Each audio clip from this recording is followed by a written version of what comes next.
রাজধানী আগরতলার পার্শ্ববর্তী দেবেন্দ্রনগর এলাকায় আগরতলা পুর নিগমের যে ডাম্পিং স্টেশন রয়েছে, গত প্রায় 10 দিন আগে স্টেশনে ময়লা জঞ্জালের স্তূপে আগুন লাগে।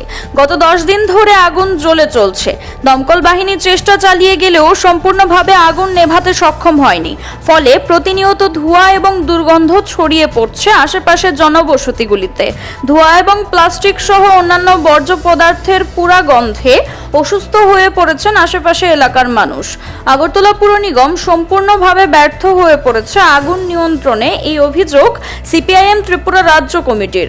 অবিলম্বে আগুন নেভানোর জন্য বিশেষ উদ্যোগ নিতে বৃহস্পতিবার পশ্চিম জেলার জেলা শাসক ডক্টর বিশাল কুমারের সঙ্গে দেখা করে ডেপুটেশন প্রদান করেন এবং দ্রুত আগুন নেভাতে উদ্যোগ নেওয়ার আহ্বান জানান। গ্রাউন্ডিং স্টেশন যেটা, সেটা অনেক পুরনো এবং এখানে একটা প্রাইভেট কোম্পানিকে মিউনিসিপ্যালিটি এটা ম্যানেজ করার জন্য দিয়েছে। ম্যানেজ করার মধ্যে যেটা দুইটা জিনিস একটা আছে, একটা হলো যেগুলো ডিগ্রেডেবল, পচনশীল, আর একটা অপচনশীল। দুইটা আলাদা করা হবে। পচনশীল জিনিসগুলি দিয়ে সার তৈরি করা হবে এবং গ্যাস হবে, যেটা ব্যবহার করা যাবে আর কি। তাহলে অনেকগুলি গার্বেজ সেখানে তাতে ম্যানেজ হয়ে যায় আর কি।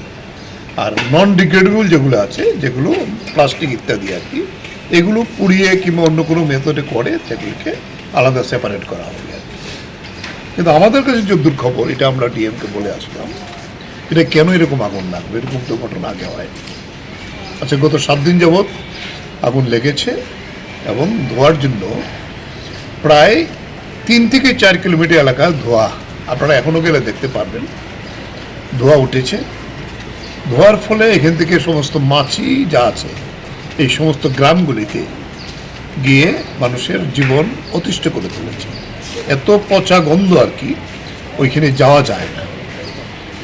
ফায়ার সার্ভিস তারা কল করেছে, মিউনিসিপ্যালিটি গেছে, যেহেতু এখানে জল নেই।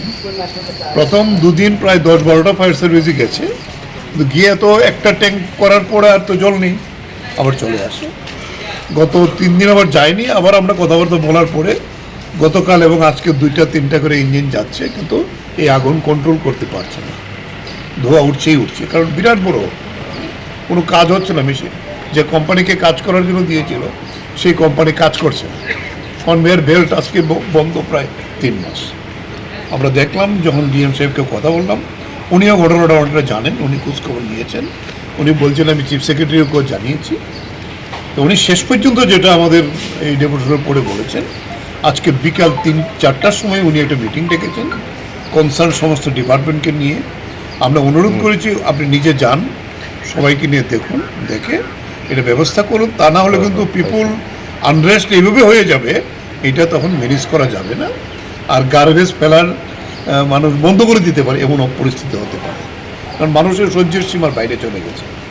উনি আমাদের আশ্বাস করেছেন, আজকে বিকালে মিটিং ডেকেছেন জরুরি অবস্থাতে, এবং তাতে কিভাবে ব্যবস্থা নেওয়া যায় সেটা ওনার দিক থেকে যা যা করার করবেন। এই বিষয়টা আমরা বলে গেছি, আমরা বলেছি মোহনপুরের এসডিএম কোনো কাজ করেনি।